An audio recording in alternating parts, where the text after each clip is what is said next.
فلما بلغ معه السعي قال یا بنی انی اری فی المنام انی اذبحک. تو حضرت ابراہیم علیہ السلام نے کہا کہ اے میرے بچے، جب وہ ان کے ساتھ بھاگ دوڑ کے قابل ہو گیا، کام بٹانے، ہاتھ بٹانے کے قابل ہو گیا، تو اس نے کہا کہ اے میرے بچے، میں خواب میں دیکھتا ہوں کہ میں تجھے ذبح کر رہا ہوں. اب نبی کا خواب ہے تو اور بیٹا بھی سمجھتا ہے کہ باپ نبی ہیں اور ان کو جو خواب آیا وہ سچا ہوگا. تو اس میں ایک نکتہ ہے، بہت اچھی طرح توجہ دے کے سمجھ لیجئے، ذہن میں بٹھا لیجئے. عام طور پہ جب بیان کیا جاتا ہے تو یہ نکتہ مس ہو جاتا ہے، اس کو سامنے صحیح پراپرلی لوگ لے کے نہیں آتے اور ایک بڑی غلطی لگ جاتی ہے جس سے معاشرے میں پھر گمراہی بھی پھیلتی ہے کہ گویا بیٹے کا کوئی حق ہی نہیں تھا، وہ بیٹا تھا، بکری تھی کہ جس کو باپ کو نے خواب دیکھ کے ذبح کر دیا. ایسا مسئلہ نہیں ہے. باپ نبی ہے، اس کو خواب میں نظر آیا کہ میں نے، اللہ مجھے حکم دے رہا ہے کہ بیٹے کو ذبح کرنا ہے. تو اب دو زندگیوں کا مسئلہ ہے، دو فیصلے کرنے ہیں. ایک تو میں نے کرنا ہے کہ بیٹا ذبح کروں گا یا نہیں کروں گا، اور دوسرا بیٹے نے بھی فیصلہ کرنا ہے کہ وہ ذبح ہونے کے لیے تیار ہے یا نہیں ہے. جیسے کوئی مجھے کہے کہ بھائی میں نے خواب میں دیکھا ہے کہ تم نے کوئی جو ہے نا وہ فلانی جگہ دکان کھولنی ہے، تو یہ میری مرضی ہے نا اس کے خلاف خواب پہ عمل کروں یا نہ کروں. یہ تو اس نے اپنا خواب مجھے پہنچا دیا. یہ میرے ساتھ فی الواقع ہوا. ہمارے دادا جی فوت ہو گئے تو ہم نے وہ جو کچھ لوگ کرتے ہیں وہ نہیں کیا. تو ایک بڑے بزرگ آگے کوئی 7ویں 8ویں دن کے، وہ میرے خواب میں آئے، بہت رو رہے تھے، بہت پریشان تھے، بہت ہی اذیت میں تھے. کہہ رہے تھے میرے کسی نے چاول بھی نہیں پکائے تو تم پکا دو. تو میں نے کہا جی آپ اپنے گھر میں پکا لیں، ہمیں تو کوئی اعتراض نہیں ہے. ہم نے تو اس طرح اب تو یہ ہم نے فیصلہ کرنا ہے کہ بھئی آپ نے جو خواب دیکھا ہے اس پر عمل کرنا ہے یا نہیں کرنا. تو حضرت ابراہیم علیہ السلام نے خواب دیکھا. خواب دیکھنے کے بعد وہ بیٹے کے پاس گئے اور خواب بیان کرنے کا مطلب یہ تھا بیٹا میں تیار ہوں، حکم ہم دونوں کو ہے، تو میں تیار ہوں. فانظر ماذا ترى، اب تو دیکھ تیرا کیا خیال ہے. یہ والی بات یعنی جتنی اس کو زور دینے کی ضرورت ہے کہ ابراہیم علیہ السلام نے اتنی بڑی قربانی دی، جو قربان ہونے کے لیے تیار ہو گیا اس کی کوئی قربانی نہیں ہے. فانظر ماذا ترى، یہ اتنا بڑا اعزاز. اصل میں یہ ہے وہ بات جس کی وجہ سے پھر ان کی نسل میں محمد رسول اللہ ہیں. اگر ابراہیم کی نسل میں سے اللہ نے نبی رکھے ہیں تو اسماعیل کو انعام میں کیا ملا ہے؟ اس نے بھی تو اپنے آپ کو قربان ہونے کے لیے پیش کیا ہے. فانظر ماذا ترى قال یا ابت افعل ما تؤمر. انہیں تو پھر سوچنے کا موقع ملا، خواب دیکھا ہے، سوچا ہوگا، پھر آ کے بیٹے کے سامنے رکھا ہے. بیٹے کو تو سوچنے کا بھی موقع نہیں، جو ہی بات کی انہوں نے کہا ابا جی جو آپ کو کہا گیا ہے کر گزریے. ستجدنی انشاءاللہ من الصابرین، آپ اللہ نے چاہا تو مجھے صبر کرنے والوں میں سے پائیں گے. اب وہ حلیم کا مطلب آ گیا نا بیچ میں.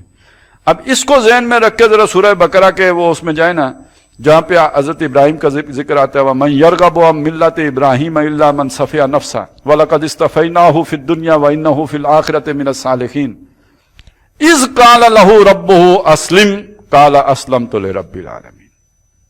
جب اس کے رب نے اسے کہا مان، اس نے کہا میں مانتا ہوں. تو یہ ہے اصل میں اسلام. یہ صرف کلمہ پڑھنے کا نام نہیں ہے. جو حکم سامنے آتا گیا اس کے سامنے گردن جھکاتے گئے جاؤ، یہ اسلام ہے. چنانچہ آگے فرمایا فلما اسلما، جب وہ دونوں اسلام لے آئے تو کیا پہلے مسلمان نہیں تھے؟ پہلے بھی مسلمان تھے. یہ جو نیا حکم ملا تھا اس کو انہوں نے تسلیم کر لیا. باپ چھری چلانے پر، بیٹا چھری چلوانے پر تیار ہو گیا، دونوں اس پر تسلیم ہو گئے. فلما اسلما وتلہ للجبین، اور باپ نے بیٹے کو پیشانی کے بل لٹا دیا. اب یہ بھی ایک قرآن مجید نے ایک اشارہ دیا کہ یہ اللہ کا حکم سمجھ کے ہو رہا تھا. یہ کوئی ایسا مسئلہ نہیں تھا کہ ابراہیم کا دل اتنا سخت تھا کہ وہ چھری چلا لیتے. دل سخت نہیں تھا، وہ تو اواہ تھے، حلیم تھے. وہ بھی قرآن کہتا ہے. تو یہ کہ شاید بیٹے کے چہرے پہ نظر پڑ کے میرا ہاتھ رک نہ جائے، اس کو اوندے منہ لٹا لیا تاکہ بیٹے کا چہرہ میں اس وقت پہ نہ میری نگاہوں میں نہ ہو. وَنَادَيْنَاهُ أَن يَا ابراہیم، اپنے طور پہ تو چلا دی. اب پکار آئی، آواز آئی، اے ابراہیم قد صدقت الرؤیا، تو نے اپنا خواب سچ کر دکھایا.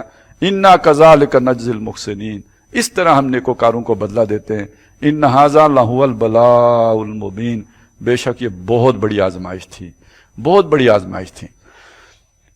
یعنی یہ تو امتحان لینے والا بھی کہہ رہا ہے کہ بھائی بہت سخت امتحان تھا. وَفَدَيْنَاهُ بِذَبْحٍ عَظِيمٍ، اور اس کی جگہ پہ ہم نے ایک عظیم جو قربانی جو ہے اس کا اجرا کر دیا. وَتَرَكْنَا عَلَيْهِ فِي الْآخِرِينَ. اچھا یہ جو ہے ایک اس کا بھی یہی کہہ رہا ہے کہ کوئی دمبا آیا جنت سے آیا، اس کی وہ عظیم قربانی ہو گئی، وہ کس نے دیکھی؟ لیکن دنیا میں آج بھی جو قربانی ہوتی ہے یہ اسی کی تو وہی سنت تو تازہ کی جاتی ہے. اس کی روح کوئی تازہ ہوتی ہو یا نہ ہوتی ہو وہ ایک علیحدہ مسئلہ. روح یہ ہے کہ اللہ کی راہ میں آدمی اپنا سب کچھ قربان کرنے کے لیے ہر وقت تیار ہے. وَتَرَكْنَا عَلَيْهِ فِي الْآخِرِينَ، اور اس کا ذکر ہم نے پچھلوں میں باقی رکھا. سلام علی ابراہیم، کے سلام ہے ابراہیم پر. کذالک نجزی المحسنین، اس طرح ہم نیکوکاروں کو بدلہ دیتے. انہ من عبادنا المؤمنین، وہ ہمارے ایمان والے بندوں میں سے تھا. وبشرناہ باسحاق، اور ہم نے اسے خوشخبری دی اسحاق. اچھا اتنے واضح انداز میں قرآن مجید نے اس پورے واقعے کو نقل کیا ہے. اچھا یہودیوں کو تو چھوڑے نا، وہ تو قرآن کو مانتے ہی نہیں.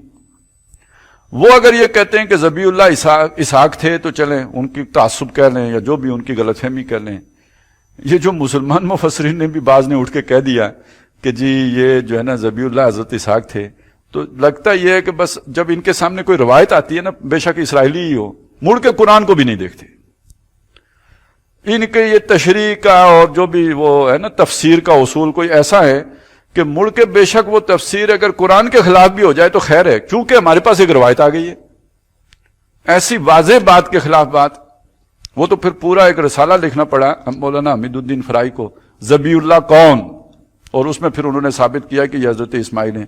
نہیں تو اس سے پہلے تو یہ بحثیں چلتی رہی ہیں کہ بھئی حضرت اسماعیل ہیں کہ حضرت اسحاق ہیں. وَبَشَّرْنَاهُ بِإِسْحَاقَ نَبِيًّا مِنَ الصَّالِحِينَ، وہ نیک بختوں میں سے نبی تھے.